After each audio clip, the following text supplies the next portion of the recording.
After the lazy days of summer, it's not easy to get our kids out of the backyard and behind a desk. But don't fret, here with a 4-part plan to get your kids ready to roll this September is education strategist Dwayne Matthews. Thanks for being here, Dwayne.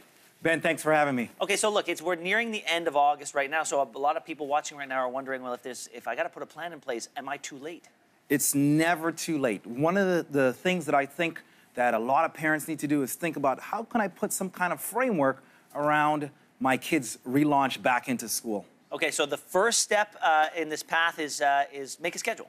Make a schedule. The very first thing that the teacher's going to do is they're going to make a schedule, so you want to get your child accustomed to that. And what do we really look at is how do you start building the blocks around the schedule, just to put all the individual pieces in, right? And once we put those individual pieces in, then we move on to the next step. And your schedule is starting at 3 p.m., it looks like here. Right. So this is my 4 to 7. So this is typically my schedule for the afternoon. Okay.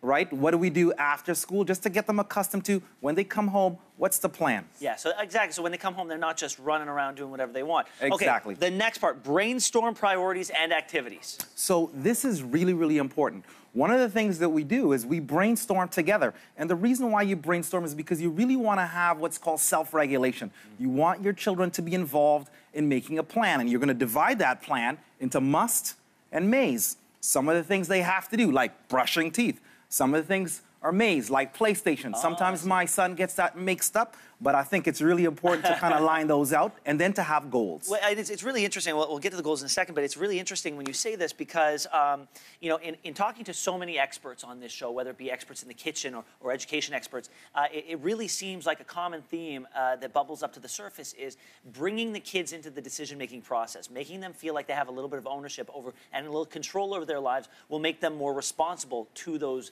tasks that they help set up.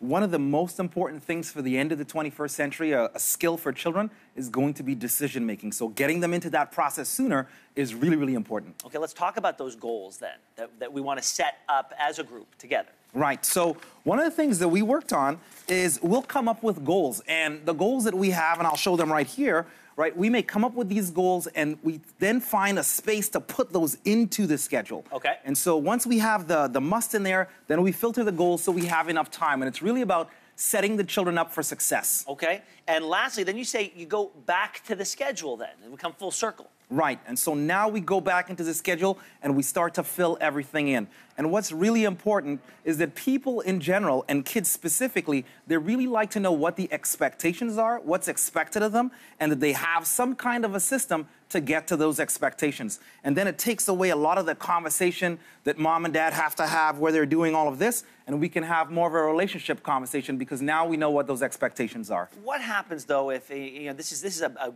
best case scenario. What happens if despite your best efforts that you set this all up, you set up a schedule that your kids agree to, but you get pushback from them? They either get frustrated with the work, they feel it's unfair. How do you have that conversation with them that they chose to do this, that they were part of this? How do you get them back on track?